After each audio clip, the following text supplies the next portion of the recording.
Hola, bienvenidos al Escarabajo de Oro de la Escuela de Psicología y Filosofía Aztlán. Hoy, 6 de julio de 2021, rendimos un sentido homenaje a su santidad el Dalai Lama, que en el día de la fecha está cumpliendo 86 años desde el momento en que llegara a este mundo. El Dalai Lama es reconocido mundialmente como máximo líder espiritual del budismo, pero también como Premio Nobel de la Paz, por su mensaje de unión, de compasión, de cuidado de nuestro planeta. El Dalai Lama es considerado un bodhisattva por el budismo, una verdadera encarnación de un Buda de compasión, y consideramos desde la Escuela Aztlán que su mensaje hoy es muy necesario para toda la humanidad.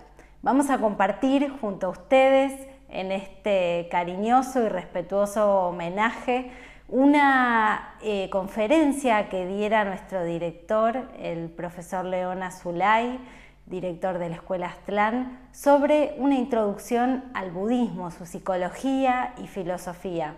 También vamos a compartir fragmentos de enseñanzas del mismo Dalai Lama y, por último, una pequeña parte de uno de los seminarios que diera el monje lama tibetano Thupten Wanchen, discípulo directo del Dalai Lama y fundador de la Casa del Tíbet de Barcelona.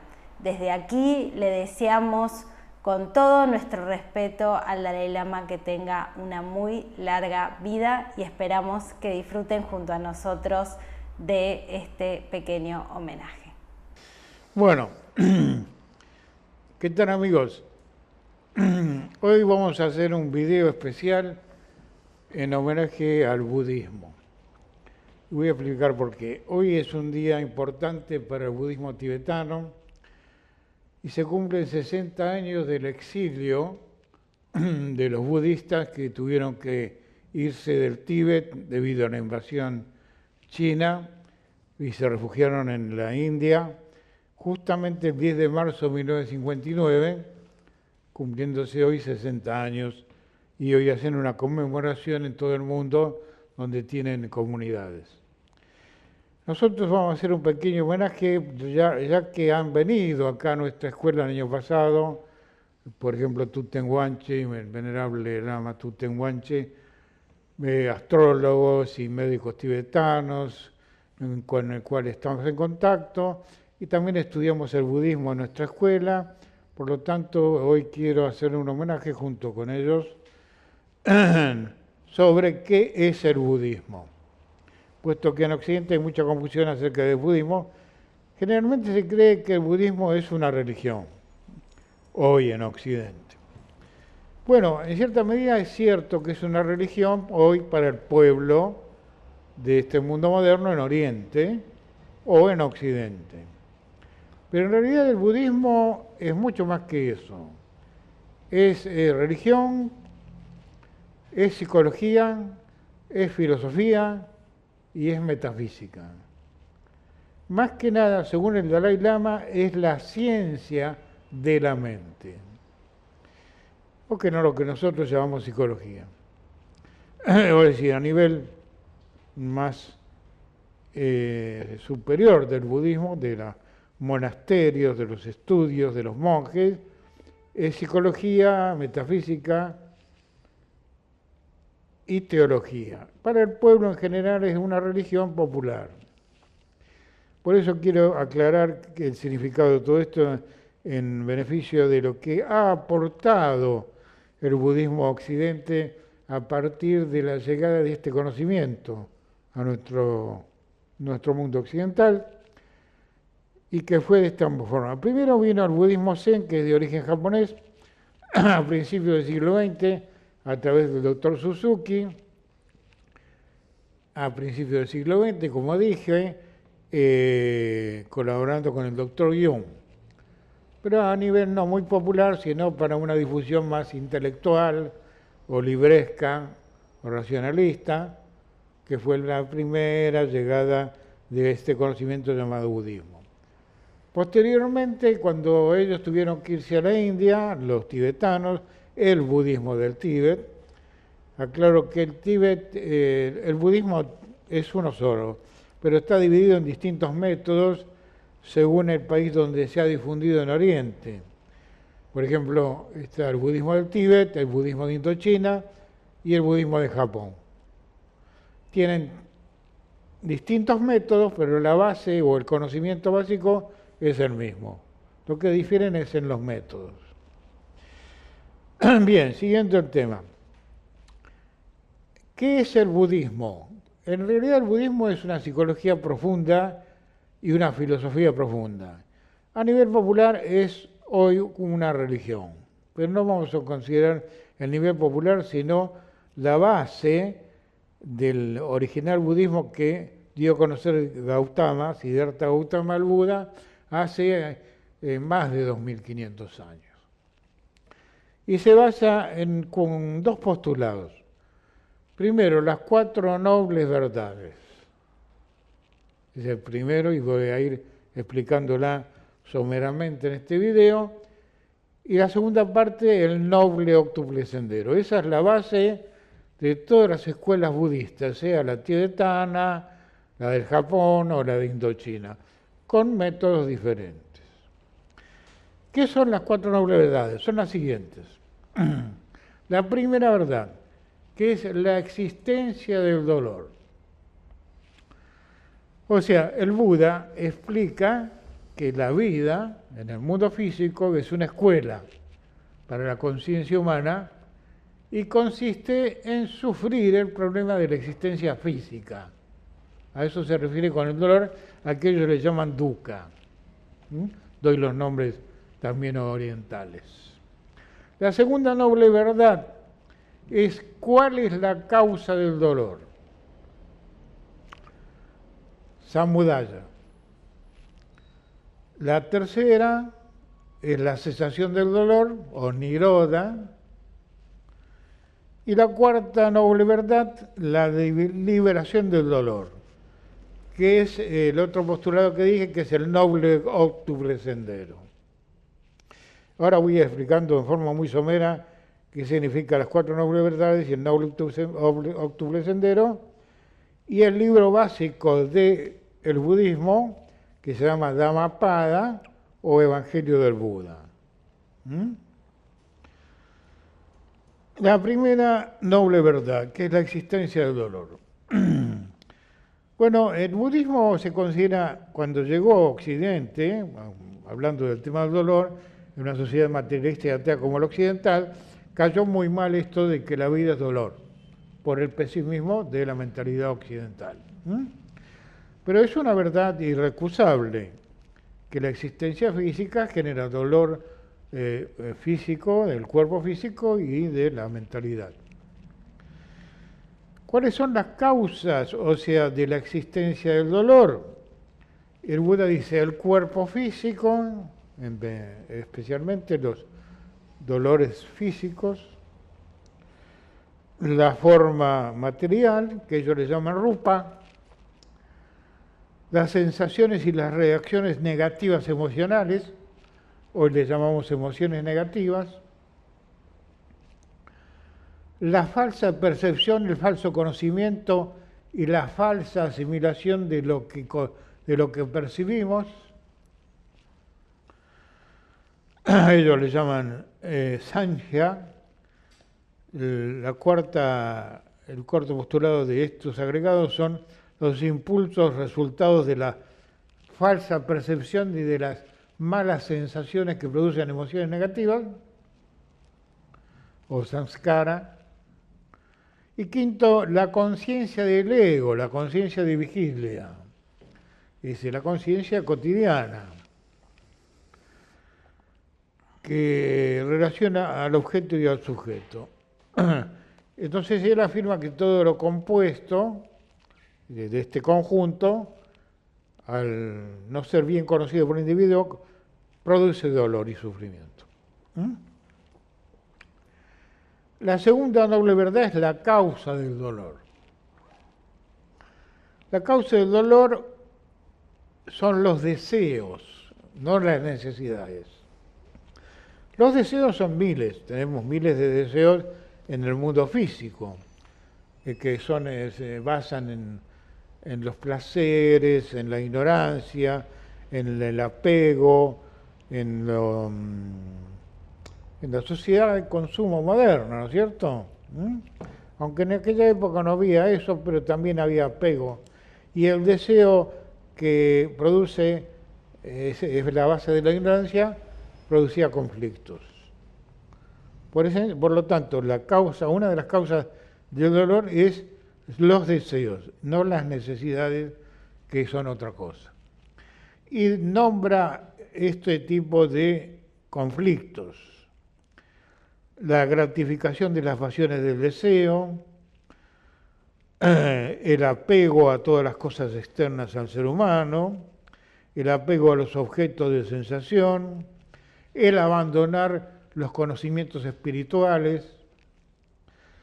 Pero en última instancia es la ignorancia, el deseo sensual, el deseo temporal, y que produce el samsara, que es el eterno retorno de volver a tener deseos continuamente. Esa es la segunda noble verdad, que es la causa del dolor. Una pregunta, León, Sí. Porque plantea el budismo que la primer noble verdad es el sufrimiento. Sí. Ahora, para nosotros los occidentales, escuchar que el sufrimiento es una realidad de la vida suena muy pesimista, ¿no es así? Exactamente, eso es lo que dije yo.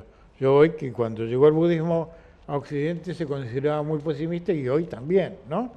Pero es innegable que el sistema que él explica, aunque no nos guste, es cierto. Aunque produzca pesimismo al ignorante, pero es una antropología certera. Esto está como base también. Vamos a ver lo siguiente, la tercera noble verdad. Vamos a ver primero las verdades, ¿no? La tercera noble verdad es la cesación del dolor. ¿Cómo puedo producir que cese el dolor? Y acá en este tema entramos en el campo de la psicología metafísica. Esto es psicología, y es filosofía y es teología. Entonces se llama la tercera noble verdad, la cesación del dolor. Para lograr la eliminación del dolor, hay que ir a la raíz del conflicto, que son los deseos. Todos los deseos y no las necesidades. Para lograr otro tipo de conciencia más objetiva, porque los deseos están producidos por la subjetividad. Al no tener una conciencia objetiva, son los deseos basados en la ignorancia que nos tienen dominados. Ahora, cuando somos más objetivos, se obtiene otro estado de conciencia desconocido en Occidente, al que ellos le llaman nirvana. O sea, en Occidente el periodismo ha dado a conocer mucho la palabra nirvana, ¿no es cierto? Nirvana es un estado de conciencia, no es un lugar determinado al cual va el Buda allí, no.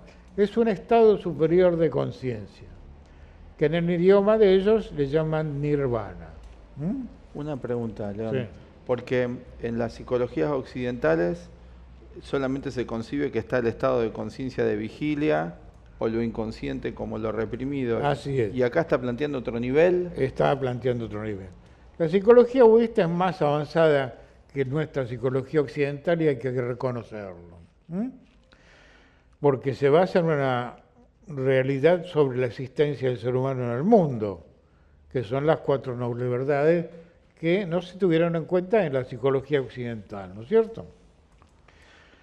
Bueno, la gente se atasca en las palabras. Vos vemos que las palabras hoy nos corresponden directamente a las ideas. Hay mucha confusión con respecto a eso, y ellos son muy objetivos en cuanto al uso correcto de las ideas que se expresan en las palabras. La acción ejecutada con deseo genera karma, dice. ¿Qué es el karma? El karma no es lo que vulgarmente se conoce como un castigo, sino karma es la ley de acción y reacción. Es neutral. O sea, hay una acción y hay una reacción de acuerdo a esa acción, en el mundo psicológico y en el mundo físico.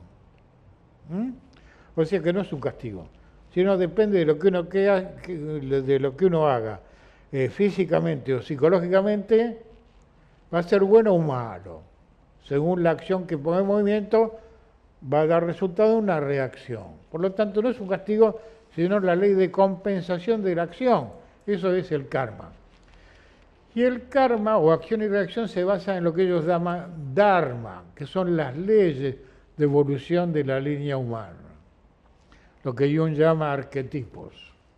Una pregunta, León. Sí. ¿Cómo podemos entender nosotros los occidentales tan determinados por los deseos que podemos estar sin deseo? ¿Esto es posible? Es posible, pero nosotros no lo creemos, ese es el problema, ¿no? Según el budismo, que tiene una antigüedad de 2500 años, que es practicado en Oriente durante más de 2500 años, evidentemente que sí es posible, ¿no? Siempre recién, hace apenas un siglo que ha llegado a Occidente. Comparemos la cifra. 100 años, 2500 años. Y 2400 de diferencia. Hay una gran diferencia, ¿no? Así que hay 2400 años de prueba que sí es posible porque dio resultado en Oriente la práctica del budismo. Bien. Vamos a ver la cuarta noble verdad, que es el noble octuple sendero. Porque estas 4 nobles verdades tienen una solución práctica, que se llama noble octuple sendero, que consta de 8 prácticas que se hacen en las escuelas budistas de todos los sistemas. En el Tíbet, por ejemplo, hay 4 escuelas budistas. La base siempre es la misma, las 4 nobles verdades y el noble sendero. En Japón hay 3 escuelas, la escuela del budismo Zen, en Indochina la escuela Hinayana o Mahayana, no importa eso. Pero la base es siempre la misma, lo que cambian son los métodos que usa cada pueblo, y después hay un modo occidental del budismo, ¿no? Entonces vamos a ver qué es estos 8 pasos del noble octuple sendero. El primero es la recta creencia o recto conocimiento. Vamos a decir que el pesimismo occidental cartesiano, como se dice, ¿qué es el recto conocimiento, la recta intención o el recto conocimiento? Bueno, para nosotros esto es ambivalente, confuso, no hay ninguna verdad, ¿no es cierto? Decimos los occidentales. Para ellos no.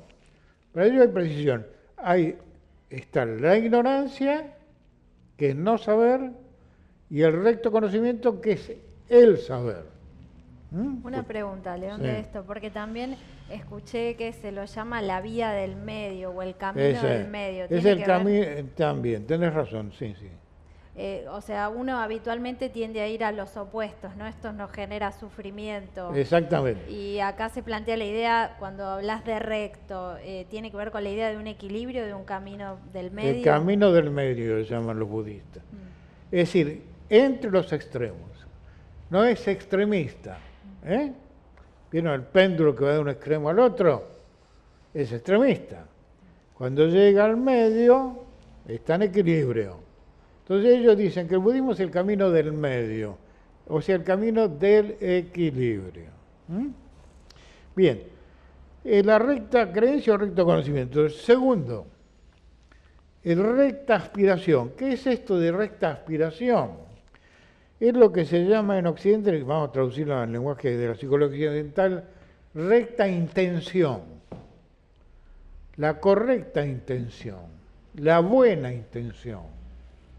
Porque hay una mala intención. Por lo tanto, si hay una mala intención, también hay una recta intención, una buena intención. Es decir, tener una aspiración o una intención correcta de adquirir conocimiento y conciencia.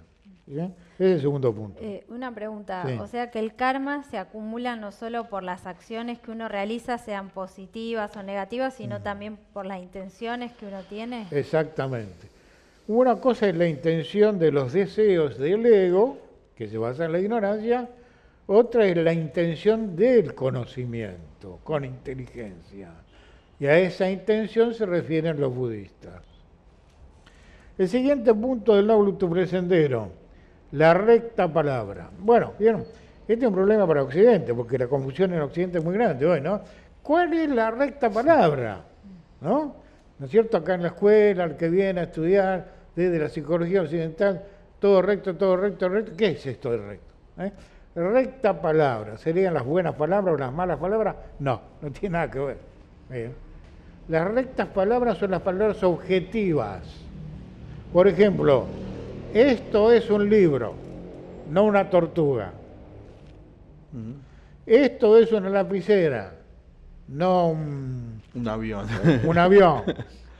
A eso se llama recta palabra, la objetividad. La recta conducta, bueno, esto ya es más controvertido en nuestro mundo actual, ¿no es cierto? Y sí, porque A ver. el deseo, hablando de los deseos de vuelta, uno, y se define todo como la subjetividad occidental, lo que a mí se me ocurre está bien hacerlo, Eso y mismo. esto es lo que se va legalizando. Bien. En cambio, en el budismo original, de este noble octuple sendero, habla de la recta conducta o recta acción. ¿Qué es el yoga? En Oriente es el yoga. Yoga es la unión de los opuestos o el equilibrio. Es la correcta acción de la conciencia del individuo para que pueda obtener inteligencia y buena conciencia. Esa sería la recta acción. Una pregunta, León. Sí. Perdón, vos querías preguntar. Sí, no, que pensaba que quizás para alguien que lo escucha por primera vez, todo esto de recto, con el condicionamiento de la época, ¿no? La conciencia adquirida de la época de hoy, puede sonar como algo dogmático. Sí. Y realmente, por lo que hemos estudiado, ¿no? Aquí en la escuela no tiene nada de dogmático el budismo, ¿no? Porque todo este proceso se va acompañando de una comprensión. Exactamente. Y no tenemos más remedio que hablar objetivamente sobre el budismo, que se basa en un conocimiento inteligente, aunque no le guste a los occidentales. Bueno, entonces esta recta conducta, recta acción, que ya lo practican, que es el Dharma, o las leyes correctas de vida. El quinto punto es el recto medio de vida. Bueno, esto también para nosotros es controvertido, más que nada en nuestro siglo XX y siglo XXI. Recto medio de vida es ser honesto, físicamente, psicológicamente, espiritualmente. Bueno, está claro, ¿no? Sí, tiene que ver con los valores, que es algo... Con la conciencia moral, ¿no? Algo de lo que hablaron todos los filósofos, ¿no? Claro. Occidentales también, La Aristóteles. lealtad, la honestidad, La no violencia. la no violencia, o la conciencia moral que hablaban nuestros filósofos griegos. Una pregunta, porque hoy tenemos esto de recta conducta, recto medio de vida. Sí. Tenemos una sociedad que ha caído en muchísima corrupción. Obvio, sí. Bueno, no lo vamos a poner en términos políticos. términos políticos ni en una discusión, sino que estamos relatando qué es el budismo, ¿no es cierto? Sí. Bueno, el sexto punto es recto esfuerzo. Recto esfuerzo es el tipo de voluntad que tiene que tener uno, que no son los deseos, pues los deseos son cortitos, no tienen voluntad. ¿Voluntad qué es? Voluntad es un camino permanente con una finalidad de evolución o una meta, una teleología, una finalidad. Una pregunta, León. ¿Puede haber esfuerzos sin sentido Bueno, incorrectos? esto, claro, a nosotros nos va a confundir porque decimos todos los días que estamos esforzándonos en la vida, ¿no es cierto? Sí, sí, por eso pensaba. Bueno, no hablamos del esfuerzo físico cotidiano. El Buda habla del recto esfuerzo físico, psicológico y espiritual, todo junto. Todo junto. Luego, el séptimo punto es la recta atención. Este también tiene que ver mucho con la psicología. Creemos que hay un modo de atención sola en Occidente, que es la atención cotidiana. Para ello hay 12 formas de atención o prácticas de conseguir mejor atención con las impresiones externas e internas. practicar la atención y la concentración y la meditación es parte de su sistema de psicología. Frente a esto, una pregunta, ¿no? Porque se ha difundido mucho en Occidente el tema de la meditación. Y quizás se ha generado bastante confusión en cuanto a qué es realmente como meditación la práctica, ¿no? Sí. Y tiene que ver con un desarrollo de la atención, entre otras cosas, no con eso de poner la mente en blanco que muchas veces se dice. Eso mismo. Bueno, la mente no se puede poner en blanco porque la mente es dinámica de por sí. Lo que se puede poner, hacer es aquietar la mente a través de la concentración, ¿no? Como se enseña en el yoga. Aquietar la mente, equilibrar la mente y enseñarle a concentrarse en un objeto de percepción. Y normalmente nosotros en estado de vigilia estamos desatentos. Es decir, en estado de vigilia tenemos un poco de atención para movernos en el mundo físico, pero el resto de nuestra mentalidad está desatenta. Entonces ellos, con una psicología muy avanzada, dicen que hay que desarrollar mayor atención. Primero con la práctica de la concentración para desarrollar 12 pasos hasta la conciencia del ser, del yo real, que son el noble octuple sendero. Bueno, eso es básicamente lo que es la base del budismo. Una pregunta, León. Sí. Las 4 nobles verdades y luego el noble octuple sendero, porque usted fue mencionando todos los pasos del noble octuple sendero, ¿es toda una totalidad que tiene que practicar el discípulo? Eso mismo. Porque habló de recta atención, recta conducta, todo eso es el proceso. ¿Cuál es la meta? Volviendo al tema que usted había planteado antes. La meta es obtener una conciencia superior a la que tenemos cotidianamente. Ahora, en este tipo de psicología del budismo o del jainismo de Oriente o del hinduismo, es muy diferente a la psicología occidental. Hay distintos postulados, distintos conocimientos, distintos procesos, mucho más complicados de lo que nosotros conocemos. Por ejemplo, que estoy relatando de las 4 nobles verdades del noble octuple sendero, que conlleva psicología, filosofía y metafísica. Una pregunta, ¿qué relación? Espera, un momentito. Voy a seguir explicando un poco más. Lo de la recta acción, la percepción del bien y del mal constituye el recto conocimiento, dicen, con respecto a la recta acción.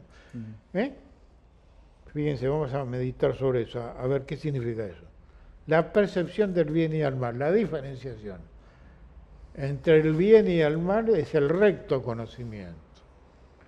Bueno, para nosotros... No, para nosotros no es así, pero para el budismo sí es así. La recta aspiración es tratar de ser fiel a sí mismo. Fiel a sí mismo quiere decir que uno tiene que ser amigo de sí mismo.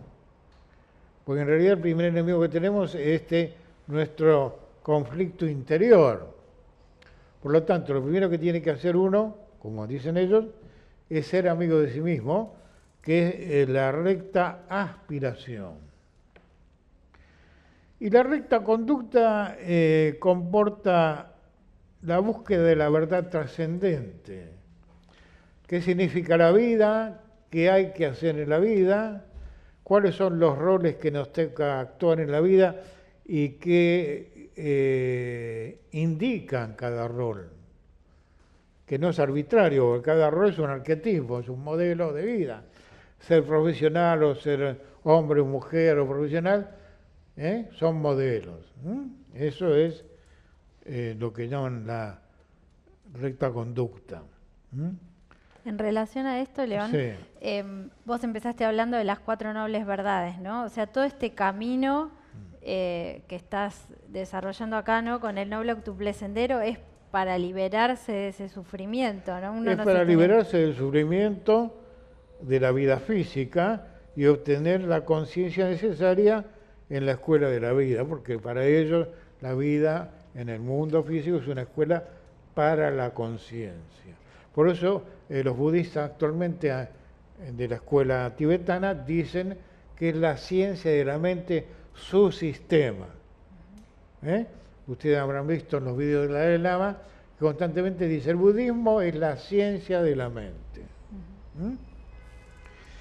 Bueno, el recto modo de vida quiere decir no hacer ni vivir dentro de una actividad que produzca el mal a uno mismo y a los demás.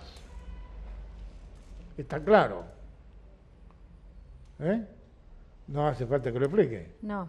Bueno, tiene consecuencias esto no solo en la vida personal, sino también en la vida de la sociedad, ¿no? Exactamente. Si empezáramos un grupo de personas, bueno, para eso están trabajando, ¿no? Ellos hace mucho tiempo, pero en la medida en que se va generando un grupo de personas conscientes que pongan en sus acciones estas ideas, todo eso generaría un cambio en la sociedad, ¿no? Por a largo supuesto. plazo. Claro que sí. Una pregunta en relación a esto, lo que Florencia hablaba de la sociedad, porque bueno, los budistas van tibetanos por el año 2130 y pico, ¿no es cierto? Sí, sí, sí.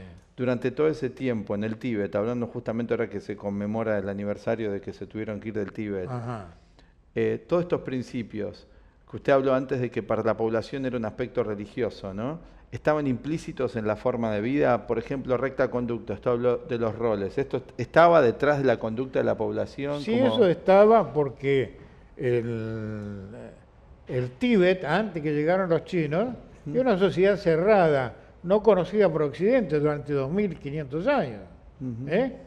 Nadie sabía qué era el Tíbet o era algo que presentaba Hollywood en forma de novelesca, sí. Pero qué hacían, cómo vivían y cuál era sus conocimientos, nadie sabía nada.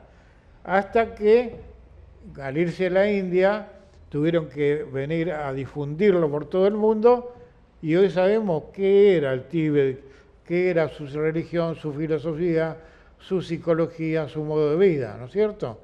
Así que es muy nuevo todo esto, ¿no? Bueno. El recto modo de vida, yo lo he explicado qué significa. Bueno, el recto esfuerzo es el sobreesfuerzo. No el esfuerzo cotidiano de ir a trabajar todos los días, qué sé yo.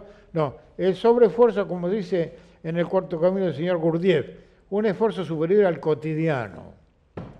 Pues se trata todo este sistema de práctica, no es algo intelectual universitario el budismo, sino es práctico. Se puede ustedes consultar los videos que hay en YouTube de los budistas, donde ellos practican todo esto. Los monasterios, las comunidades, las universidades que ellos tienen. Una de las universidades que siempre menciona el Dalai Lama no es la Universidad de Nalanda. La Universidad de Nalanda, donde la secta del Dalai Lama, que son los Gelugpa, tienen grandes conocimientos que son la continuidad del budismo original, ¿no es cierto? Pero también está el budismo zen de Japón, que también tiene muy buenos conocimientos, o el budismo Hinayana. Les voy a explicar también que hay dos tipos de modos budistas. Hinayana es pequeño vehículo, era el original, que era para pocos. Hina es pocos y Yana camino para pocos. Luego, con los siglos, el desarrollo histórico tuvo que ampliarse esto para mucha más gente, y se llamó Mahayana. Maha es grande y Yana camino para todos. El budismo actual es el Mahayana. Bueno, ese recto esfuerzo es un esfuerzo especial que se hace en las escuelas o universidades de ellos a través de prácticas, de muchas prácticas. Yo estoy nombrando los títulos del trabajo del Noble Octuple Sendero, pero estos títulos requieren muchos años de trabajo que ellos hacen en las comunidades budistas desde niños, pues ya tienen universidades donde los hijos tienen un linaje, ya son educados allí, son criados allí y finalmente llegan a ser maestros y dirigentes y distintos roles. Por ejemplo, el venerable Lama Thubten Wanche, que vino el año pasado acá, desde los 11 años estuvo ahí en la escuela del Dalai Lama, hoy ya tiene 64 años, es uno de los grandes maestros, conocido por nosotros, aunque muchos más también, ¿no? Una pregunta de esto, León, porque vi una entrevista al Dalai Lama entre todas las que él hace, y él dice que hay que estudiar el budismo y pone énfasis en que los budistas, si son budistas, tienen que estudiar. Y esto llama la atención, porque uno ve un monje y dice, está rezando todo el día. Bien, no, pero vamos a aclarar lo que vos decís. Eso confunde a nosotros, porque estudiar acá en Occidente estudiamos. El Dalai Lama dice que deben practicar. Bien. Acá lo que hacemos en Occidente es estudiar, no practicar. En el secundario y en la universidad estudiamos un 90% y práctica habrá un 10%. Para ellos es al revés. Hay un 10% de conocimiento y 90% de práctica. Bueno, entonces este recto esfuerzo es un esfuerzo especial que se hace en ese tipo de escuelas o universidades que tienen ellos hoy en día. También pasó en Grecia. En Grecia estaba la escuela de los misterios mayores de Delfos y Eleusis, donde iban las personas de más evolución y era muy práctico el convertirse en filósofo. No es que te daban un título y una matrícula en Delfos y Eleusis, a Sócrates, Platón, Aristóteles, sino que salían con esa formación, ¿no es cierto? Bien. En relación a eso me hizo acordar a también una de las conferencias del Dalai Lama, donde él un poco se mofa, ¿no?, de la mentalidad nuestra de los occidentales, diciendo que nosotros queremos algo que sea fácil, que sea rápido y que sea barato. Y él se ríe diciendo no existe nada así para el cambio de conciencia, ¿no? Bueno, esa es la expresión nuestra occidental, ¿no? Sí. Los deseos nuestros occidentales. Claro. Y él, muy objetivamente, dice que no existe tal cosa. Y si lo pensamos seriamente, es verdad, no existe tal cosa, ¿no? Bueno, recta atención. Es decir, ya dije que nosotros vivimos en desatención, que es ignorancia. Entonces, practicar sistemas de atención y concentración es el secreto de este sistema de psicología. Una pregunta, León. Sí. Porque acá lo ponen como algo vital. Estos noble octuple senderos son temas esenciales de la vida. Sí. ¿Qué pasa si no prestamos atención? Quizás es obvia la pregunta, bueno, evidentemente pero que si no prestamos atención estamos sometidos a la ignorancia. no entiendo. Si no estamos atentos a los sucesos de la vida, cometemos errores Sí. por causa de la ignorancia. Bien. Eso. Y entonces el prestar atención sería... El prestar atención significa eliminar la ignorancia. Después vamos a ver la cadena anidal. Y en relación con eso, ¿hay distintos grados o niveles de atención? Así es. ¿Cómo sería eso? Bueno, yo dije que hay 12 pasos de evolución de la atención en sus prácticas de psicología, que es primero la atención cotidiana que tenemos, después 12 prácticas que ahora no las vamos a explicar porque es todo un proceso técnico, ¿no? Claro, que implica niveles de ignorancia. Después hablan de, antes de la atención hay que practicar la concentración. ¿Qué es concentrarme? Es centrarme en un objeto determinado para estudiarlo. Cosa que nosotros no hacemos porque estamos desatentos continuamente. Queremos prestar atención a una cosa y de repente nuestra mente se va para todos lados, ¿no es cierto? Todos los días. Cuando tenemos que dar examen en la facultad, nos cuesta un montón estudiar toda la noche y memorizar mecánicamente para dar el examen, porque estamos muy desatentos. Pero con el desarrollo del entrenamiento de la mente en la atención, uno puede desarrollar una mejor atención, ¿no es cierto? Esto puede ser que hoy en a día... través de, primero, perdóname, ¿no? Primero la concentración. Cuando yo ya aprendo, o entrenadamente, a centrarme en algo y no prestar atención al resto, puedo investigar y reflexionar bien lo que sea.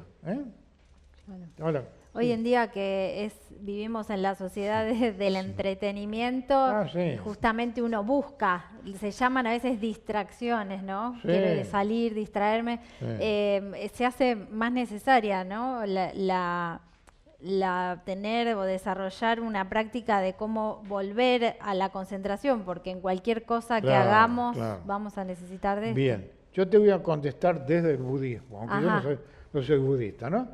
Soy profesor nada más. El budismo está en contra de las distracciones. No, porque dice que la vida común, llena de eventos, nos distrae demasiado y perdemos tiempo. Eso dice el budismo, ¿eh? Bueno, entonces ya hablé de la recta concentración. El libro básico del budismo, o evangelio budista, se llama Dhammapada, en el idioma pali.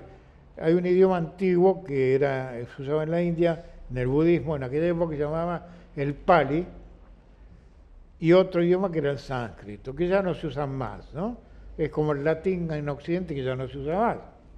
Pero era el idioma de los filósofos de la India, del budismo, del hinduismo, como el latín fue, digamos, el idioma teológico, teológico, ¿no es cierto? Bueno, esto ya dejó de existir, ¿no?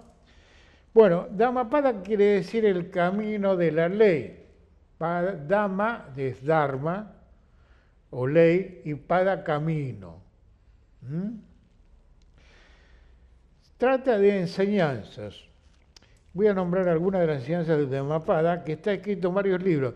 Es decir, el Buda no escribió nada, como todos los grandes maestros no escriben. Simplemente fueron los discípulos que tomaron nota en aquella época y que fue pasando de generación en generación toda la enseñanza. Quedaron 108 libros que tienen ellos básicos de estudio de las enseñanzas de Gautama el Buda, ¿no? Se llama Tripitaka, que quiere decir tres cestas porque había 3 cestos de mimbre donde ellos ponían, los discípulos, lo que escribían en distintas cestas de distintos conocimientos. Y voy a explicar. El Sutta Pitaka era el libro de la enseñanza básica. Entonces, él daba una enseñanza básica y iba en una cesta. El segundo, el Vinaya Pitaka, el libro de los preceptos morales. Iban en otra cesta. Y el tercero, el Abhidharma Pitaka, o el libro de psicología y filosofía. Iba en otro cesta. Entonces había 3 tipos de enseñanza básica. El libro de la enseñanza básica, el libro de los preceptos morales, el libro de la filosofía, psicología y la metafísica. Ustedes saben que los budistas y los hindúes creen en la reencarnación y el karma, ¿no?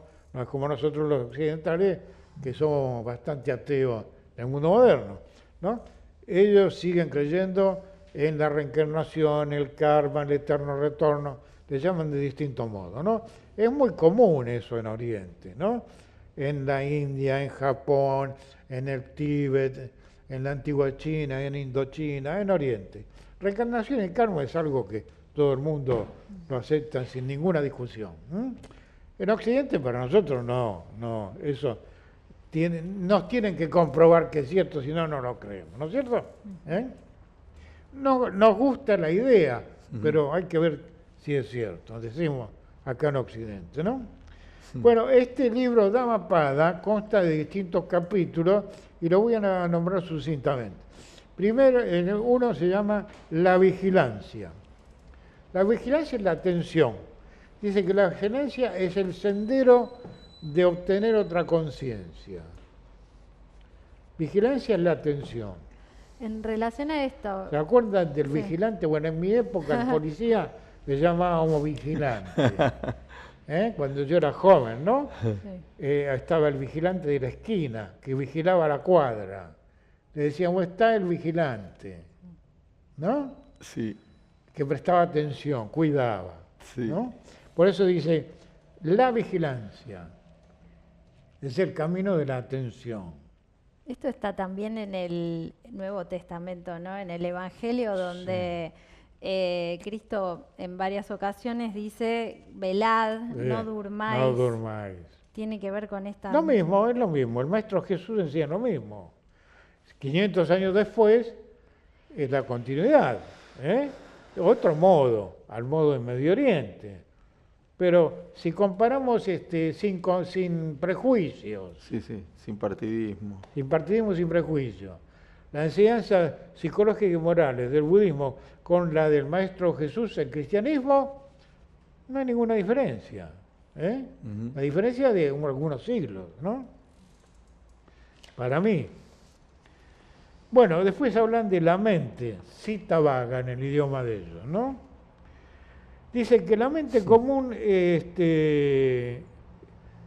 es muy inestable y variante, nuestra mente cotidiana. Por lo tanto, hay que aprender a dominar la variación constante de nuestra mente cotidiana. Dice así, por ejemplo, el texto: tal como un pez sacado de su hogar acuoso y tirado sobre el suelo, así tiembla y se agita la mente cuando ha de abandonar el mundo de los deseos. O sea, que es el estrés, ¿no es cierto? En el lenguaje moderno, queremos abandonar los deseos, no desear cosas, y concentrarnos y dicen, no, no me gusta eso, ¿no es cierto? ¿Decimos eso? Bueno. Una pregunta. Sí.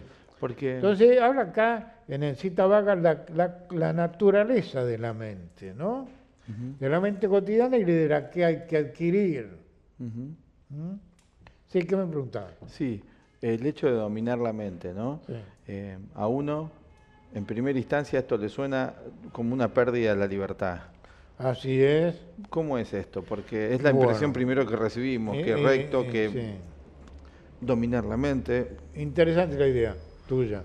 pierde la libertad. Porque para el budismo, yo siempre hablo lo que dice el budismo, ¿no? La libertad para el budismo es la libertad psicológica. ¿Cómo es eso? No entiendo. Es ser libre mentalmente de prejuicios, de la ignorancia, de la conciencia adquirida, de los hábitos mecánicos. Para ellos eso es la libertad. Y en segunda instancia, la física. O sea que somos esclavos de nuestras emociones negativas. De nuestra ignorancia. De nuestra ignorancia. Eso. Eso es esclavitud. Eso es, para el budismo, ¿no? Bueno, después dice el sabio. ¿Qué es un sabio para ellos, no? Dice, si vieses a un hombre que te muestra tus faltas, que te reprende, no lo abandones, pues es un bien, no un mal, para aquel que sigue a tal hombre. Para ellos eso es un sabio. Bueno, está muy claro, ¿no? Sí. Sí. Pero Ahí- la objeción es que para nosotros eso es ser masoquista. ¿Cómo Bien. voy a estar con una persona que... Bueno, ellos hablan de los maestros. Es muy Claro. común en la India el arquetipo maestro y discípulo, ¿no? Claro. Es algo tradicional, que haya maestros y que el discípulo siga a su maestro, sea leal a él, ¿no es cierto? La Por eso, devoción, ¿no? la devoción. Entonces ellos hablan de eso, que es un sabio, Claro. un maestro. Después, los versos gemelos. Dice, en las condiciones en las cuales nos hallamos son el resultado de lo que hemos pensado. Quedan fundadas en la mente, son forjadas por ellos y si un hombre habla o actúa con una mente pura, la felicidad le sigue. Si habla y se comporta como una mente impura, el mal lo sigue. Esto es, tiene que ver con el causa y efecto, El karma. con el karma. Es decir, depende qué tipo de acción hacemos, qué resultado obtenemos. Si hacemos el bien, obtenemos un resultado bueno. Si hacemos mal, obtenemos un resultado malo. Dice el budismo, ¿eh? Esto, una pregunta, ¿no? Pone el foco en la responsabilidad del individuo, ¿no? En relación a cómo usa su mente, cómo usa Claro. su tiempo. Acá hay una parte que voy a leer textual de Gautama que dice, él me ha engañado, me ha golpeado, me ha derrotado, me ha robado. Nunca se consume el odio de aquellos que albergan estos pensamientos. Dice, el odio se resuelve con el amor y la compasión. Dice el budismo y dice el cristianismo también, Sí. del Maestro Jesús, ¿no? Sí. La compasión. Ellos enseñan muchos sistemas en psicología. Lo devocional, que es la compasión, o buenos sentimientos, y el desarrollo de la inteligencia también. Bueno, las miles dice, mejor que miles de palabras vanas o falsas, es necesario una sola benéfica que apacigüe a quien lo oiga. Esto está claro, ¿no? Sí. Tiene que ver con lo que leyó antes de recta palabra. Exactamente. O sea, conseguimos que alguien nos apacigüe con un conocimiento correcto, ¿no es cierto? Claro. Habla del castigo, dice, por ejemplo. Dice, todos tiemblan ante el castigo, todos tememos la muerte. Recordar que todos los seres somos iguales, debemos temblar ante el castigo que puede darnos las malas acciones. Bueno, eso cuando entendemos el karma como lo explicaste vos recién, Sí. ¿no? Como una ley impersonal de causa y efecto. Sí, En ese sentido veríamos que una mala acción ya tiene en sí la semilla, ya tiene en sí la consecuencia que va a traer. así es. O sea que uno tiene que empezar a verlo no como separado, porque es difícil esto, ¿no? Uno en general tiende a verlo como separado, las circunstancias externas o los eventos de, por ejemplo, lo interno, los pensamientos, las Así es. emociones. Sí, sí. Bueno, el siguiente punto es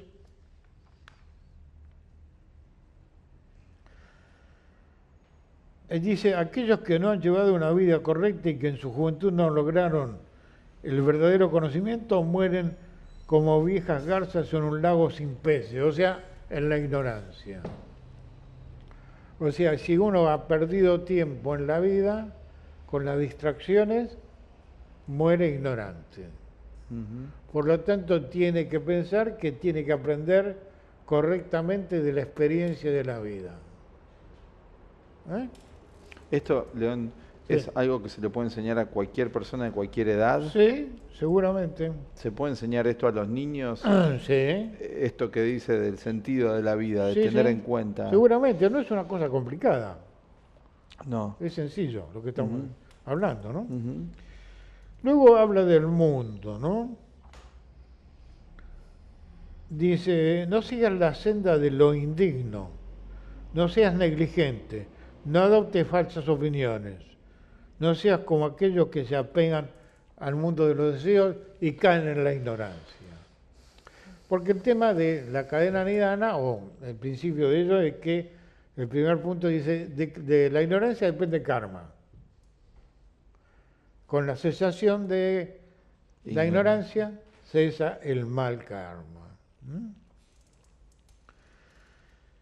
Bueno, habla de los placeres, dice que los placeres y los deseos hacen perder tiempo al individuo y lo ensombrecen, o sea, lo ensombrecen quiere decir que producen enfermedades mentales, neurosis, conflictos psicológicos. Una pregunta de esto, León, Sí. porque si uno lo lee lo puede interpretar como una negación de lo físico y no es eso No, lo no que es está así. diciendo acá. Por el contrario, ellos afirman que siguiendo este camino, esta vida no es de tanto sufrimiento, sino de mayor felicidad. Esto también está en el mito de Buda, de cuando él hace ese riguroso ascetismo extremo, luego Sí. tiene que encontrar la vía media. Ah, sí. Claro, está el mito ese de que el Buda cuando empieza la búsqueda se va a los extremos. Ajá. ¿No? Primero mucho placer y Y después mucho ascetismo mucho extremo. ascetismo y ve que no hay ningún resultado positivo en los dos, Ajá. entonces se encamina en el sendero del medio. Ujú. Bien. Bueno, el deseo del indolente crece como una enredadera y en él queda enredado. Una pregunta a esto, porque quizás no tenemos bien claro qué es el deseo, ¿no? Según esta concepción, porque hay una diferencia, ¿no? Que nosotros estudiamos siempre en la psicología transpersonal entre los deseos y las necesidades. Sí. ¿Cómo sería bien esa idea? Bueno, los deseos son los procesos cotidianos de nuestra mente de vigilia, ¿no? Y el apego a todos los objetos de sensación. Las necesidades físicas de la existencia son unas pocas. Por ejemplo, ellos dicen, los budistas,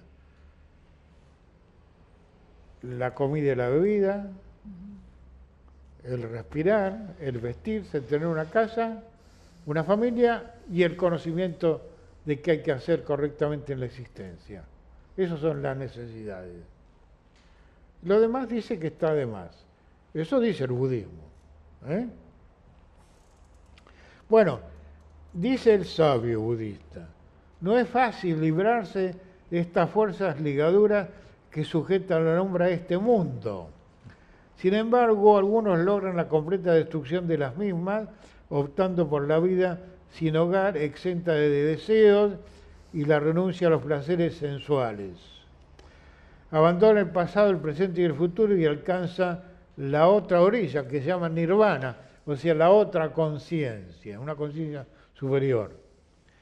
Libera tu mente de todas las cosas, pues así no estarás sujeto a la renovada existencia y a la decrepitud. Bueno, básicamente eso es la enseñanza del budismo. Ahora vamos a ver un poquito del libro este de Dhammapada, que es la enseñanza del Buda, de la llamada cadena Nidana, que son procesos técnicos, psicológicos, de lo que padecemos los seres humanos. Son los siguientes. El primer punto es la ignorancia, la ceguera, el no saber. Eso genera mal karma, ¿no? Es sencillo. Si yo ignoro algo es que no sé. Y al no saber cometo errores. Bien. El segundo punto, las actividades volitivas negativas. O sea, los deseos, las formaciones kármicas negativas. El tercer punto es la conciencia de vigilia, la conciencia cotidiana que está apegada al mundo externo. El cuarto punto, los elementos psicofísicos, o sea, los 5 sentidos y el cuerpo físico, las percepciones. El quinto, los 6 sentidos. Para ellos hay 6 sentidos. Son los 5 sentidos físicos, vista, gusto, oído, olfato, tacto, y la conciencia de vigilia, o sea, el coordinador, el que coordina los 5 sentidos interiormente. Es el 6º sentido. Bueno, luego, estos son los conflictos de la cadena de nada. El contacto con el mundo nos produce apego porque somos ignorantes de la existencia. Las sensaciones, no sabemos definir bien las sensaciones si son buenas o malas, que es confusión. El deseo de la sed de existir siempre físicamente, de que somos inmortales, que no vamos a morir nunca, que es parte de la ignorancia, dicen. El apego al mundo, de las formas físicas, el devenir, nacimiento, vejez y muerte, y eterno retorno. Ellos dicen, como creen en la reencarnación, dicen lo siguiente: lo que rige la vida del hombre es el karma y el dharma. Karma es la acción y reacción y el dharma las leyes. Si yo hago un mal karma y no sigo las leyes de evolución, renazco muy mal en la próxima vida. Esa es la teoría de Oriente, del hinduismo, del budismo, llamada eterno retorno o reencarnación. Después hay otra parte que quiero leerles. El no saber es la causa de la voluntad de vivir. La voluntad de vivir es la causa de la conciencia cotidiana. La conciencia es la causa de mente y cuerpo. El nacimiento es la causa de la vejez y la muerte, dolencias, penas y miserias. De esta manera se forma el caudal del dolor, que son los eslabones de la cadena causal o cadena nidana. Una pregunta, Sí. porque por lo que entiendo, lo que usted acaba de explicar, uno es causa de otro, o sea, la ignorancia es la primer causa. Claro que sí. Bueno, eso es causa y efecto, es karma, ¿no? La ley de karma, causa y efecto, no es un castigo, sino es el equilibrio de la acción y la reacción. Bueno, esta es la enseñanza budista y ellos, en su sistema también, tienen unos dichos finales siempre, que son los 3 refugios. El discípulo del budismo siempre tiene las oraciones, son mantra. Y un mantra, Om Mani Padme Hum, es un muy conocido, y uno que dicen los discípulos son las 3 joyas, que son los siguientes. Tomo mi refugio en el Buda. ¿Por qué dicen esto? Porque el Buda representa la verdad del conocimiento, entonces se refugia en esa verdad que dio Buda. El segundo, tomo mi refugio en el Dharma, en la enseñanza. Y el tercero, tomo mi refugio en el Sangha, en la orden, en la organización budista, que son las 3 joyas. Bueno, esta idea de tomar refugio, León, Sí. Para nuestra cultura occidental del Homo sapiens, y me parece, ¿no? Con este complejo de superioridad que ha producido toda esta ideología, Así es. el hecho de tomar refugio es reconocer la vulnerabilidad del ser humano y la necesidad de algo superior. ¿Sí? ¿Es así? O sea, nuestra condición es que necesita un refugio, el Un individuo. refugio, exactamente. Bueno, también tenemos, por ejemplo, voy a nombrar los textos del budismo. El Digha Nikaya, que es los discursos extensos de Buda. El Majjhima Nikaya, los discursos de mediana extensión. El Samyutta Nikaya es la colección ordenada de grupos afines de psicología, de filosofía o de teología. La Anguttara Nikaya es la colección menor al que pertenece en el libro como el Dhammapada, que es las enseñanzas básicas, morales.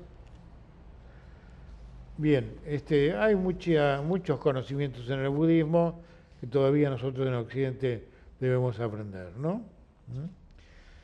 Hay una enseñanza acá inicial de este autor budista, muy antiguo, ¿no? Que dice lo siguiente para terminar, ¿no? Dice, el Buda fue quizá el único fundador de una religión que previno a sus discípulos contra un acatamiento ciego de enseñanzas, exigiéndole que investiguen, practiquen y mediten por sus propios medios lo que él enseña. Totalmente antidogmático. Y el texto que dice Buda es el siguiente. Dice, no os guiéis por lo que escucháis decir a otros, ni por la tradición, ni por simples afirmaciones, ni por las revelaciones de los libros sagrados, ni por las abstractas deducciones comunes, ni por métodos deductivos, ni por razonamientos basados en apariencias o en opiniones o en suposiciones. No se guíen por fenómenos aparentemente reales, ni tampoco por las palabras de una seta o de un maestro, pero si ustedes mismos llegan a comprender que esto es equivocado, que esto no es irrecusable, que esto que él ha enseñado y que puesto en práctica causa desgracia y dolor a otros, no lo sigan. Y dice lo siguiente, si por el contrario, comprendiendo por la práctica y la experiencia que esto es justo, que esto es verdadero, que esto puesto en práctica redunda en liberación y felicidad para vosotros y para otros, entonces aceptando, vivid conforme a ello y enseñadlo. Bueno, para mí, que hace años que estudio el budismo, desde que era muy joven, yo admiro el budismo, sigo su psicología, la enseño en mi escuela, ustedes lo han estudiado conmigo, y yo opino que es una gran enseñanza. No sé qué dirán ustedes. Bueno, sí, también lo que hemos ido estudiando son ideas que realmente ayudan mucho Y por otro lado también el haber tenido la oportunidad de conocer de primera mano, sea tanto a Thupten Wanchen como a otras maestras que vinieron, la astróloga tibetana, las médicas, también es una comprobación para uno, por lo menos en mi caso, que todavía soy muy ignorante de muchas cosas, de que todo esto se puede practicar y de que hay otros estados de conciencia, que hay otros niveles de conciencia. Sí. Ellos son testimonio que con una práctica eso en la medida de cada uno se puede ir logrando. Sí, ¿no? Sí, realmente. Bueno, nosotros hemos tenido la suerte de comprobarlo, ¿no? Primeramente porque vino Dalai Lama, ¿cuántos años hace? En el 2011, sí. 2011, donde lo hemos ido a ver. Sí. Que acá en el Luna Park, ¿no? Dio una gran enseñanza, varios días, ¿no es cierto? Ahora ya está muy viejito, creo que ya no viene más por América. Después han venido los budistas acá a nuestra escuela continuamente, como el venerable Lama Thupten Wanchen, que tiene la Casa del Tíbet en Barcelona, las médicas tibetanas de Dharamsala, las astrólogas del Tíbet también. Hemos comprobado en directo nosotros que realmente son gente de muchísimo nivel con conocimientos muy auténticos, ¿no es cierto? Bueno, hablábamos con usted siempre y usted siempre nos enseña acá en la escuela que lo que hace al individuo es su forma de ser. Claro. Y mi opinión es la siguiente, yo opino, ¿no? Lo siguiente, que el budismo ha contribuido mucho a desarrollar la devoción y la compasión en Occidente a partir de la llegada de los budistas a Occidente, tibetanos más que nada, donde han enseñado la parte devocional, de compasión, de colaboración, de lealtad, de buenos sentimientos, de amor al prójimo, desde hace 60 años, ¿no? Que han trabajado mucho en Occidente, así que yo creo que es una gran colaboración que han hecho a nuestro mundo occidental.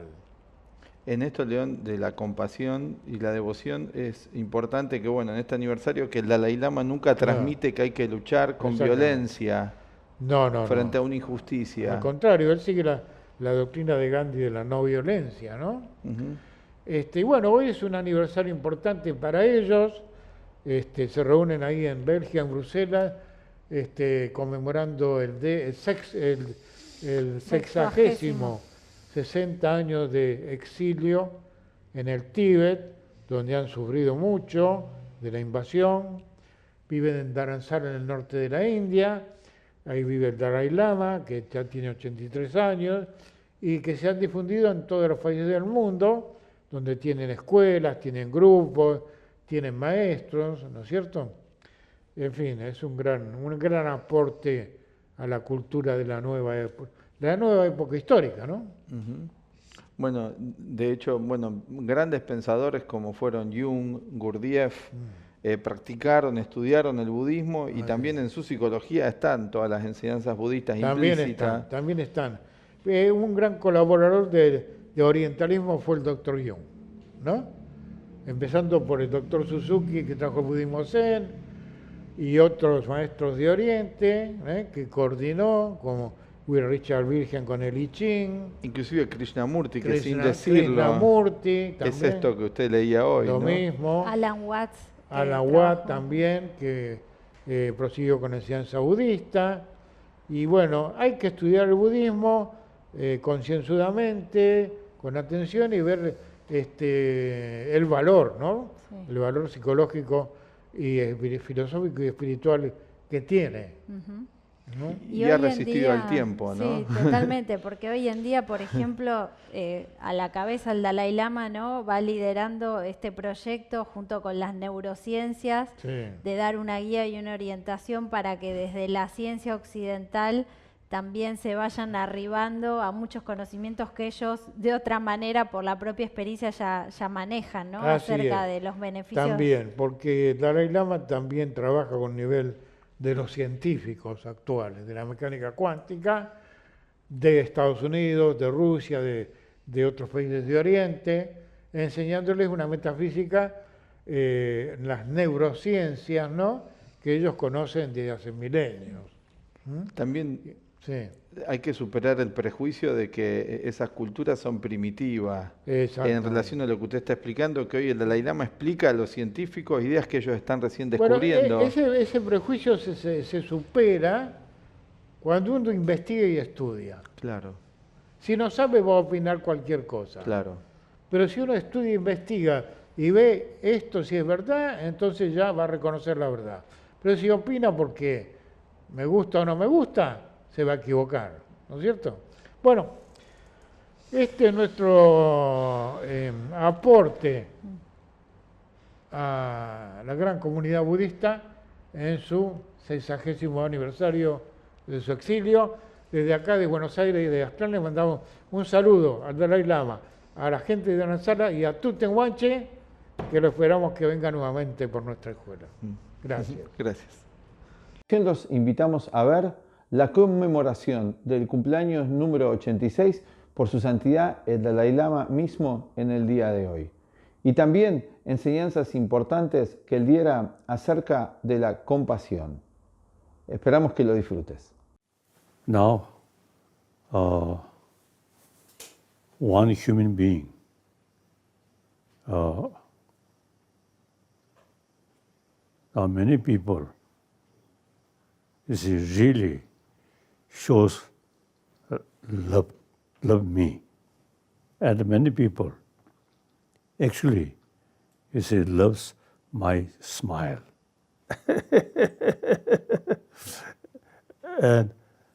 And in spite my old age, my face quite handsome. So many people, you see, really show me genuine sort of friendship. So now this moment, near my birthday, so I want to express my deep appreciation, all my friends who really show me love, respect, and trust. So I want to express, my thank. And myself, I can assure to you, the rest of my life, I committed serving humanity and protection of climate, the condition. So, since I become a refugee, now settled in India, I fully utilized India's freedom and religious harmony. So, I want to assure to you, the rest of my life, I fully committed this work. And then also, I really appreciate the Indian sort of concept, secular, without religion, but keep honest, karuna and ahimsa.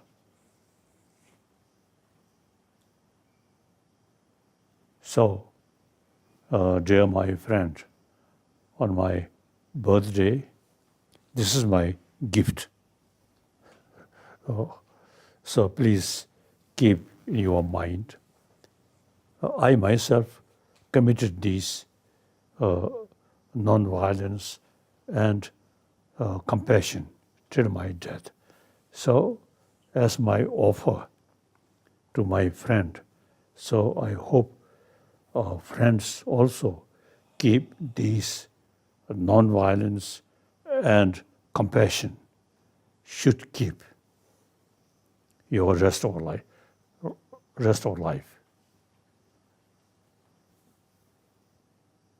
So that's firstly something like my sort of report about my life. And secondly, all human brothers, sisters, should keep these two things, non-violence, and compassion till your death. Thank you. I think Creo today's world, que en el mundo de hoy our education system, nuestro sistema educativo also focusing está demasiado centrado en lo externo, en lo material. La educación moderna completely, I think, ignore creo que ignora por completo o tiene un desconocimiento completo sobre la mente, sobre las emociones. Por ejemplo, suelo decir physical health. que la salud física Actually, hygiene of physical es lo que yo llamo la higiene física. Es importante, pero también es muy importante la salud mental, la higiene emocional, la paz mental.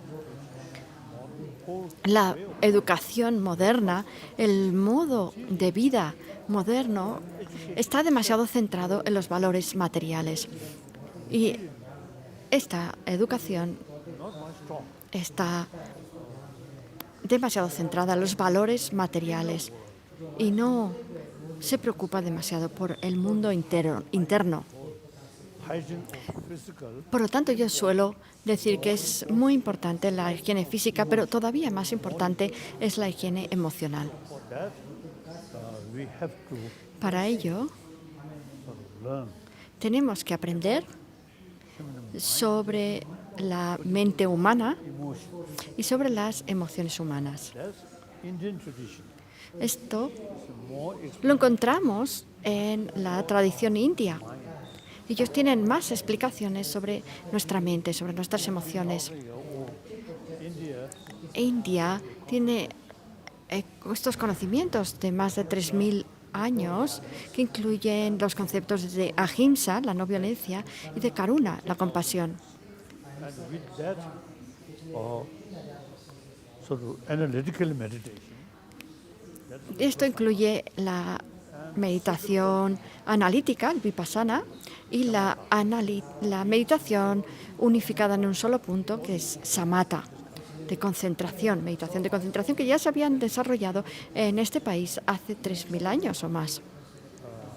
Por lo tanto, suelo decir a mis amigos indios que deben combinar el conocimiento antiguo indio con la educación moderna.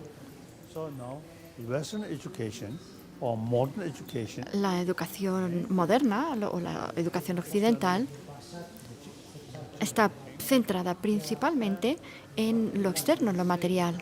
mind, Y la mente, sensorial level, mind, not cuando se preocupa por la mente, solamente por las mentes sensoriales, las consciencias sensoriales, y no se preocupan por la consciencia mental, la sexta consciencia. El ver, oír, oler. Esto the branch of mind. son como las ramas de la mente. La mente verdadera es la consciencia mental. Todas las emociones vienen de la consciencia mental, de esta sexta consciencia. Y para poder encarar los problemas mentales, debemos conocer el sistema completo de la mente. Here, the science, La particularly the scientist ciencia, brain, scientist, sobre todo la ciencia, la neurociencia, la ciencia sobre el cerebro, tiene algo que decir sobre esto. Y también tenemos la física cuántica, que dice que los fenómenos no existen, por lo menos los materiales, no existen tal y como los percibimos. you see, Según la física cuántica, estas apariencias, investigate deeper level, si nosotros las investigamos a un nivel más profundo, son meras partículas.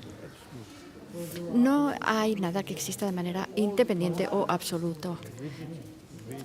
absoluta. appearances. Nosotros nos relacionamos con meras apariencias. La física cuántica dice que nada existe tal como parece, por lo menos los objetos materiales. Student about quantum physics Algunos estudiantes de física cuántica grasping me han dicho que tienen una menor they know deeper level noción de que los fenómenos existen tal como aparecen, porque tienen esta idea de que son meras partículas y appearances. Appearance something independent. todas las emociones se basan en las apariencias. Todo parece existir de esta manera aparente, pero en la realidad nada existe como se aparece. Todas las emociones nocivas se basan en estas apariencias. Ancient Indian concept Esto está relacionado con algunos conceptos indios milenarios. Tengo un amigo indio, ¿cómo se llamaba? Raja Ramana.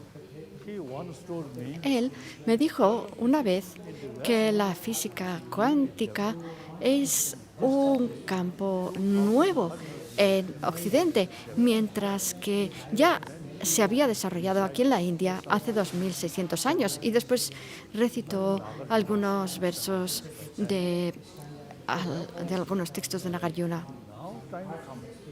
Ahora ha llegado el momento de incluir en el campo educativo una educación sobre la mente healthy mind, para poder desarrollar una mente más sana. Igual que nos preocupamos por un cuerpo sano, también debemos preocuparnos por una mente sana. No tiene nada que ver con la próxima vida, ni con un Buda o con un Dios, sino que simplemente un conocimiento más detenido sobre nuestra mente nos va a ayudar a lidiar con nuestras emociones. Las emociones son partes de nuestra mente y las emociones nocivas crean muchos de nuestros problemas. Todas las emociones negativas, las emociones destructivas, se basan en las apariencias. La física cuántica dice que nada existe como aparece y esto nos ayuda a reducir este aferramiento a que existe algo, esta noción convencida de que existe algo ahí que es bueno o que es malo. Entonces, este aferramiento, esta convicción se reduce. very much based Las emociones destructivas, como he dicho, se basan en las apariencias. Por lo tanto, no tienen una base sólida. En cambio, las emociones positivas como la compasión y la sabiduría no se basan en las apariencias, sino en la realidad más profunda. Las emociones destructivas, como he dicho, solamente se basan en las apariencias y por lo tanto no se pueden desarrollar de una manera más y más profunda. Cuando llegan de una manera muy fuerte, meditate on anger, pero no podemos meditar en ellas, no podemos meditar en el enfado, pero sí que podemos meditar en la compasión, porque grasping on appearance, la compasión no se aferra a las apariencias, sino que está basada en un nivel más profundo. Podemos utilizar el razonamiento para meditar analytical meditation, de una manera analítica y también utilizando la meditación de concentración enfocada en un solo punto such emotions, such en estas emociones positivas como la compasión, la karuna. Y de esta manera podemos aumentar estas emociones, intensificarlas. Las emociones negativas son muy poderosas, pero no están apoyadas en un argumento correcto. Es muy interesante desde el punto de vista que nosotros de nuestra investigación. Creo que, en primer lugar, desde la tradición india, podemos incluir todos estos conocimientos de una manera secular, solamente de una manera secular, como una asignatura académica. Podemos incluir todos estos conocimientos para tener una mente sana, y con una mente sana tendremos un cuerpo sano y una vida feliz, sin hablar del karma o de nada de esto, sino que simplemente si tenemos una mente pacífica vamos a tener una vida feliz. A nivel individual también poco a poco podemos conseguir que todo el mundo sea más pacífico, más feliz a través de la educación. Okay. So education, I feel Creo que la educación, como ya he dicho, education about our mind, about la educación sobre nuestra mente, sobre nuestras emociones, debe estar incluida en el sistema educativo. Student, child. Creo que los niños y niñas, cuando son muy jóvenes, por naturaleza, I think firstly, compassion. tienen compasión o también altruismo.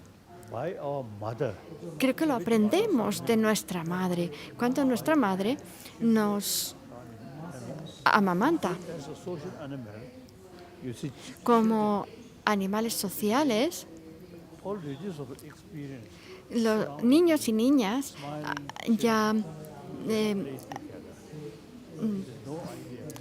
tienen esta idea de jugar con los demás niños y niñas y sonreírlos sin pararse a pensar en cuál es su religión, cuál es su nacionalidad, cuál es la situación familiar que tienen. No piensan en nada de esto, juegan juntos a un nivel igual, se consideran iguales.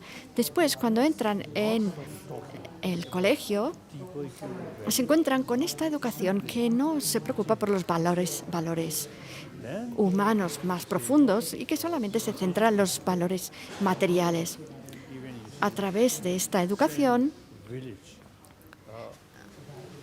The children from same village. los niños y niñas de un mismo pueblo, por ejemplo, ya a través de la educación podrían empezar a pensar, estos son musulmanes, nosotros somos cristianos, etc. Es el sistema educativo el que está haciendo estas diferencias. Y creo que hay algo que falta realmente en esta educación. Los valores humanos básicos creo que deberían ser una prioridad Different nations principal. and different color. Y después todas estas diferencias de diferentes naciones, distintas religiones, distintos colores, estas son diferencias menores. I feel very strongly the education Creo firmemente que la educación debería incluir el conocimiento sobre nuestras emociones y sobre nuestra mente really in order to develop para desarrollar peaceful community, una comunidad nation. pacífica, individuos pacíficos, una nación pacífica y a un nivel más general, un mundo pacífico. Necesitamos esta educación. Perdone, yo quería decir que su análisis es muy preciso y se parece mucho a lo que vemos en nuestra investigación. Es como si el mundo entero estuviera en un experimento a gran escala sobre cómo estar con nosotros mismos y sobre cómo estar con los demás. Y en este periodo también vemos muchas emociones que surgen y que se van. Entonces, algunos científicos pueden ver que algunas emociones positivas, como el optimismo, van juntas con emociones de desesperación y de miedo. Así que es muy difícil comprender qué hacer con las emociones negativas en esta situación. Una pregunta podría ser, en esta situación hay muchas personas que descubren de pronto les parece muy visible que hay muchas desigualdades y mucha injusticia en el mundo. Eso es algo que está ocurriendo ahora. Y hay muchas personas que al verlo se enfadan. Y podemos ver también que a través de nuestra investigación las personas que ya no se ven parte de lo que antes se veían parte, porque hay demasiada injusticia, demasiadas desigualdades, entonces generan muchas emociones negativas sobre eso. Entonces, ¿cómo podemos sentirnos parte de la comunidad humana al ver estas diferencias, al ver estas injusticias, sin sentir estas emociones negativas que provoca la visión de las injusticias?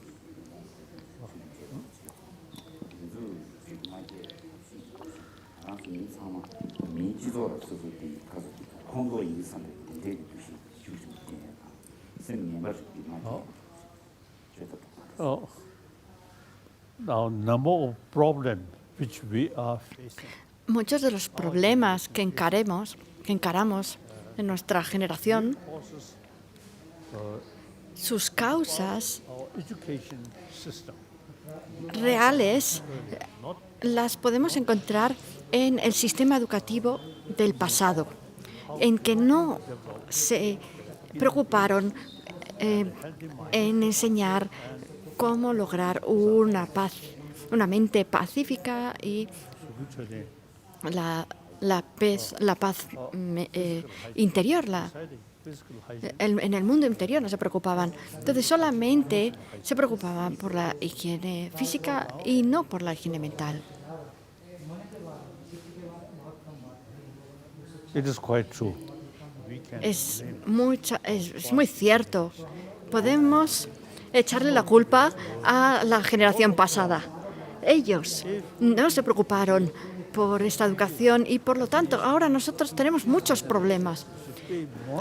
Si 2 o 3 generaciones anteriores hubieran trabajado para enseñarnos a construir una mente sana, si solamente se hubieran preocupado por lograr que las personas fueran más sonrientes.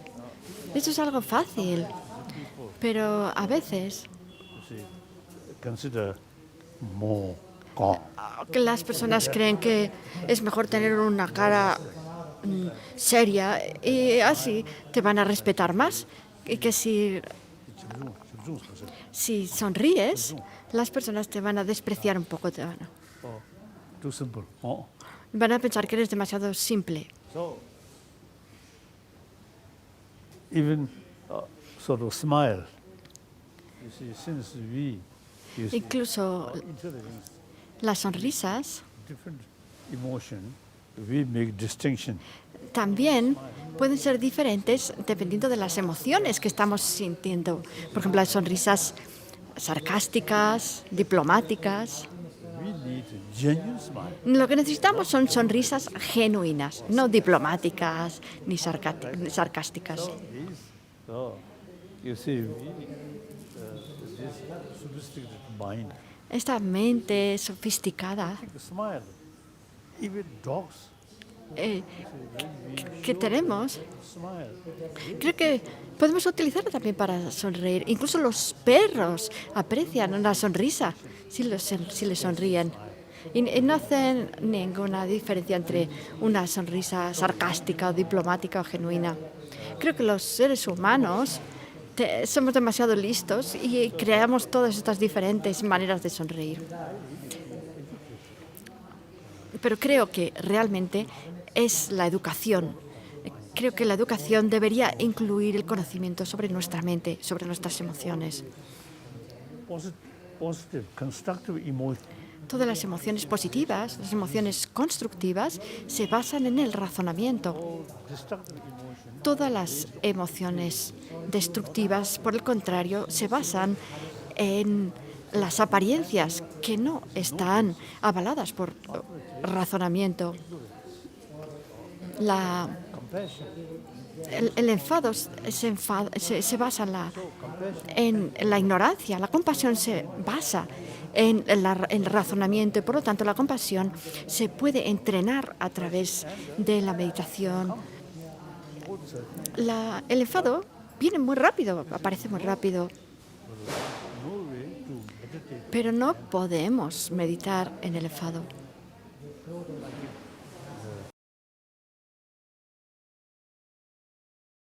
Now, like meditate on compassion. Now, first,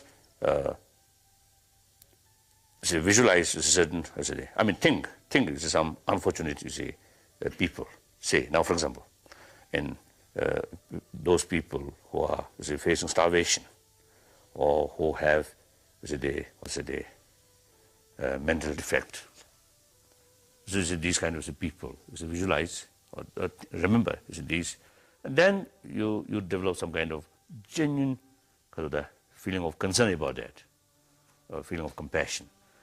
Then they think more reason. Then you have when some kind of emotion, but this emotion relying emotion based on reason, that is something different.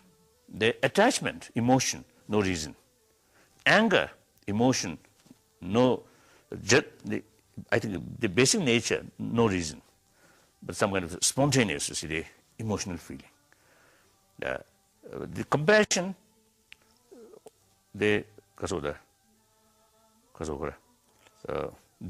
kind of compassion, it cannot come instantly. Right. Cannot come spontaneously. Spontaneously, but you see, analyze, reasoning, making reason, thinking. Then you see this emotion, you see, eventually is come. So this kind of emotion is based on reason. Although same kind of emotion, very strong feeling, or sense of involvement. You see, involvement there, but you see, based on reason. So there are different kind of emotion. So they analyze. See, when you develop some kind of strong feeling, then when you really have that is a strong feeling, then on it meditate. Your whole mind, put or something, whole mind now is the entering in it. So now put there, and without thinking, without any disturbance, just simply meditate on it. That is the something like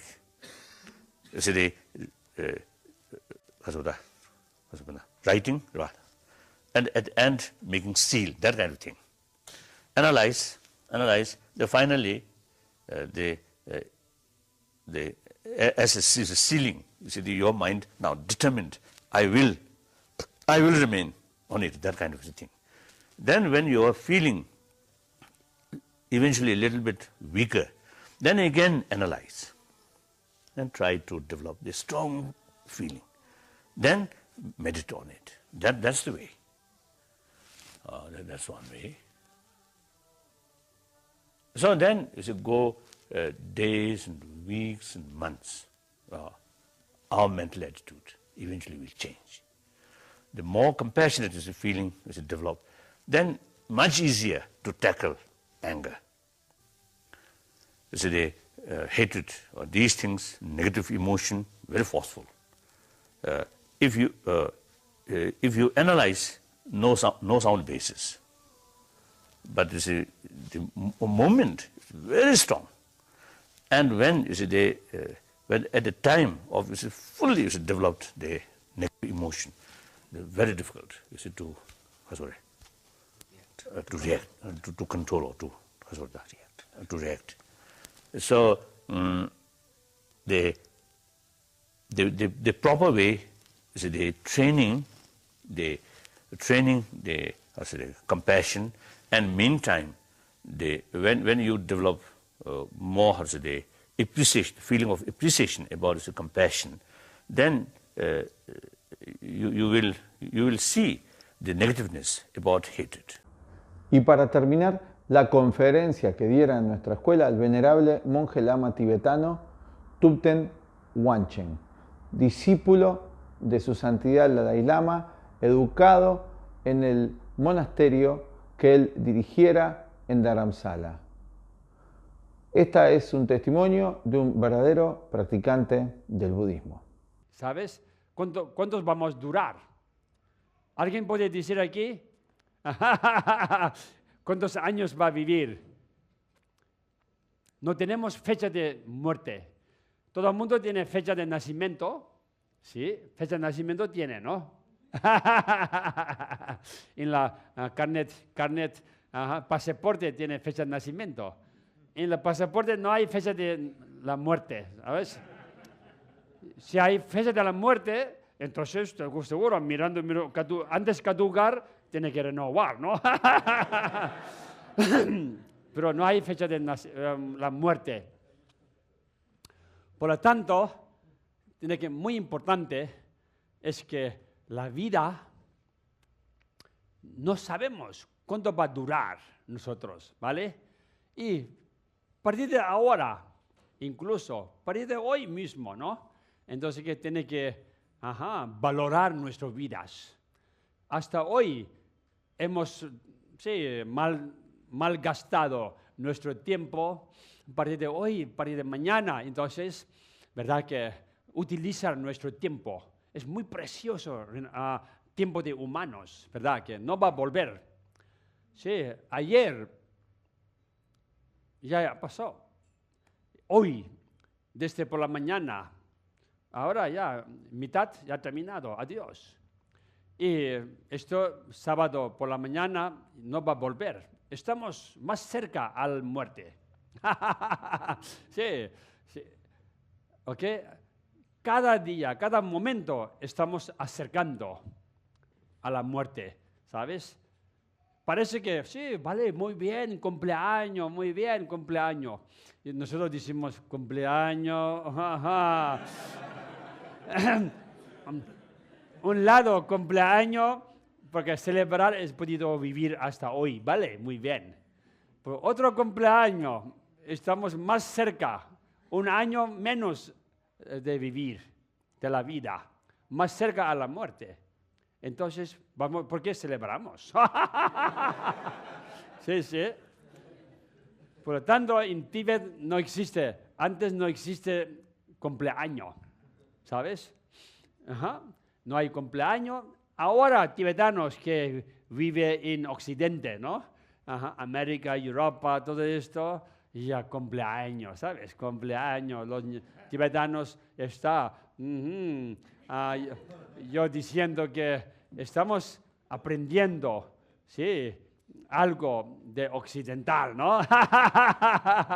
Sí, cumpleaños, después, otra cosa es que, ¿vale? Celebrando con pastel, con velas, ¿no? Velas poniendo. Y después, feliz cumpleaños, rezando o cantando feliz cumpleaños. Después, final, soplando vela. Esto, yo diciendo que buen orgullo, ¿sabes? Buena señal, porque luz. Vela es para dar luz. Entonces, mejor no soplar, que dejar vela, que la vida tiene más luz, simbolizando. Entonces, sí, cantar de canción del cumpleaños, después soplando. Eso, mal signo. Oscurecimiento, oscuro, al tu nuevo cumpleaños. Hablando así, ¿verdad? Que en España mismo yo voy a muchos cumpleaños de gente, amigos, tal. Entonces, yo siempre digo que no sobras. Ahora hay mucha gente, ves una razón ahí, ¿sabes? ¿Sí? Entonces, si es así, antes de cortar, si es complicado para cortar pastel, entonces preparar otro plato, entonces coges velas en otro plato, después dejas otro lado, y después cortar pastel, repartir con todos los amigos. Eso sería muy interesante cumpleaños, ¿sabes?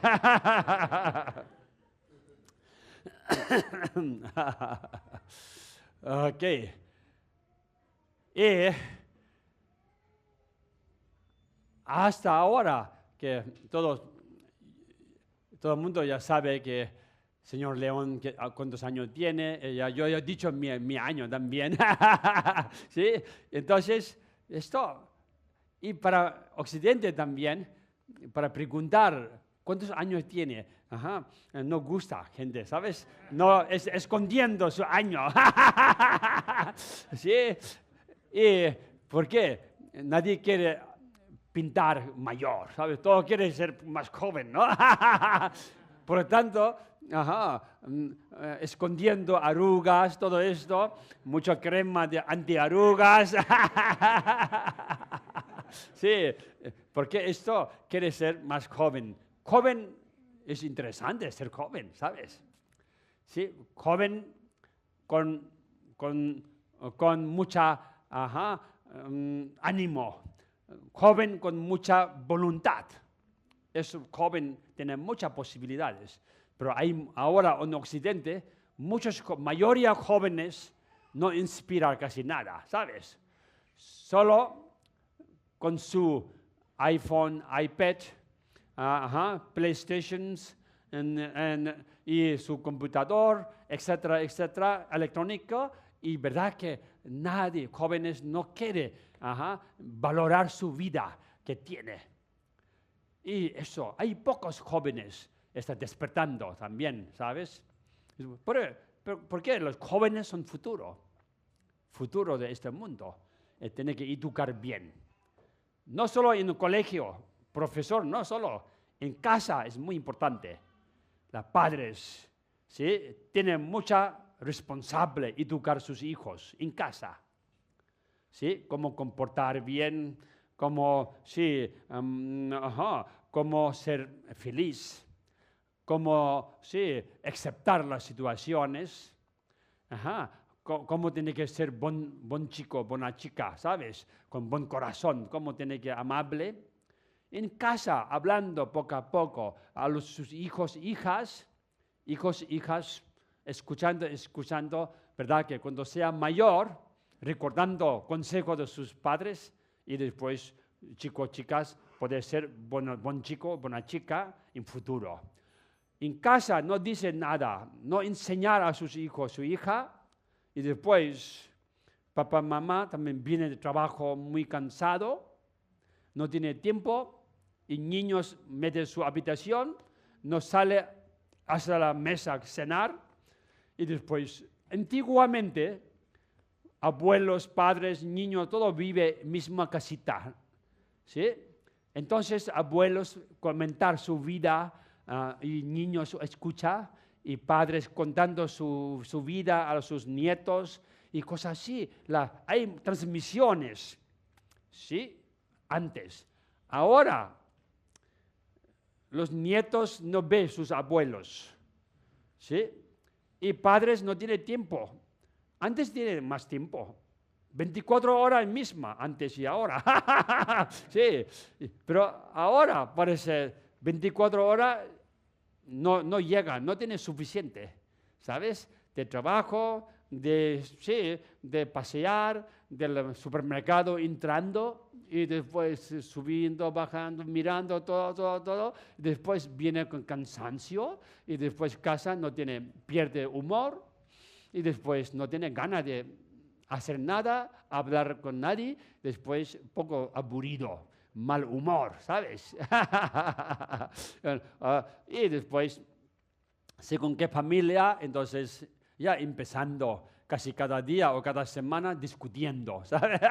Gritando en pisos, ¿no? Gritando. Y después niños oyes, discutiendo, siempre papá, mamá y discutiendo. Entonces hijos en la mente pone un tipo de imprenta, entonces final furioso, más furioso, ¿sabes? Esto muy importante. Alguien si tiene que discutir un poco, no pasa nada, pero tiene que discutir cuando no están niños.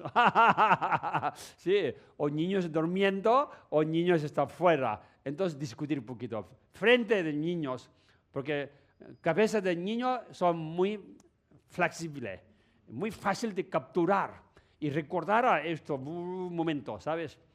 Bien, así, vida,